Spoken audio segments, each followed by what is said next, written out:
और मराठी वर्सेस हिंदी की लड़ाई में अब कांग्रेस भी उतर चुकी है। बीजेपी नेता ने मुंबई के मुस्लिमों को मराठी सिखाने की बात कही तो कांग्रेस भिंडी बाजार में मराठी पाठशाला चलाने लगी। और अब उद्धव ठाकरे के नेता लोगों को प्यार से मराठी सिखाने की बात करने लगे। लेकिन अचानक धमकी और मारपीट के जरिए मराठी सिखाने वाली पार्टी को यह क्या हो गया? क्या कांग्रेस की भिंडी बाजार में पाठशाला को उसके सहयोगी सियासी प्रयोगशाला के रूप में देख रहे हैं? ये रिपोर्ट जरा देखिए।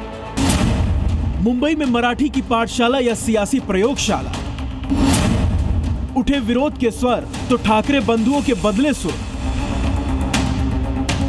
महाराष्ट्र में सबको मराठी सिखाने की जिद पर ठाकरे बंधुओं का तेवर विरोध के बाद धीमा पड़ने लगा है, क्योंकि राज और उद्धव को इस भाषा की सियासत का देश भर में विरोध हो रहा है।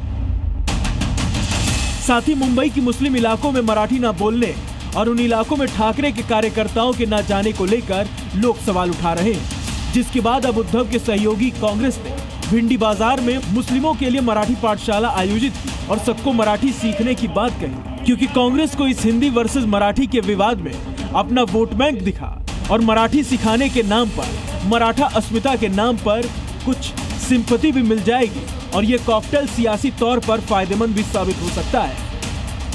हमने भिंडी बाजार इलाके में मराठी सीखने को लेकर मुस्लिमों से बातचीत की तो लोगों का कहना था कि मराठी सीख लेंगे, लेकिन अगर कोई जबरदस्ती करेगा तो हमारे हाथ भी बंधे हुए नहीं है। मराठी कंपलसरी है, बोलना सीखना और हर चीज। गलत है सर, हिंदुस्तान है तो हिंदी भाषा हर कोई को आता है, हिंदी भाषा यूज करना चाहिए। मराठी जिसको नहीं आता है तो कहाँ से सीखेगा। कांग्रेस ने मराठी की प्रयोगशाला शुरू की तो उद्धव ठाकरे को लगा कि मुसलमानों ने तो पिछले चुनाव में उनको वोट दिया था, लेकिन अब कांग्रेस जो कर रही है उससे उनका सियासी तौर पर नुकसान हो रहा है।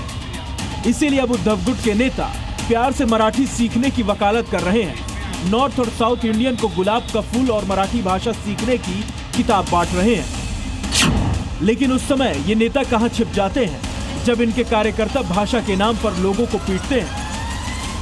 वो मेरी मर्जी है, मुझे कैसा बोलना है। ये महाराष्ट्र है तो क्या है, मराठी बोलना जरूरी थोड़ी ना है, हिंदी भी बोल सकता है। हिंदू भारत है, जो देश में रहते हैं वो बात भी करेंगे ना। यहाँ पे चलती हिंदी बात हिंदी है, महाराष्ट्र में जो रहता है वो मराठी बात ही करेगा। उद्धव और राज के इस भाषाई सियासत को बीजेपी नेता चैलेंज कर रहे हैं। ठाकरे बंधु और उनके कार्यकर्ताओं को चैलेंज कर रहे हैं और मुंबई में वो इलाके बता रहे हैं जहां मराठी नहीं बोली जाती और ना ही उन इलाकों में मराठी के नाम पर गुंडागर्दी की जा सकती है। हमारे ये देश को इस्लाम राष्ट्र बनाने की जो जिहादियों की जो कोशिश है ना, उसको रोकने के लिए हम सब हिंदू बन के साथ में आने चाहिए। हिंदू बन आपस में हिंदू अगर लड़ेंगे ना तो भिंडी बाजार में शीर कुरमा की पार्टी होगी और क्या होगी।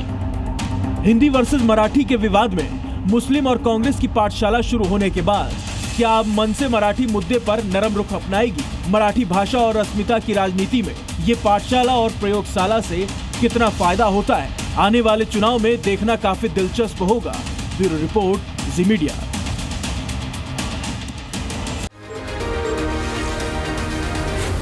जी न्यूज़।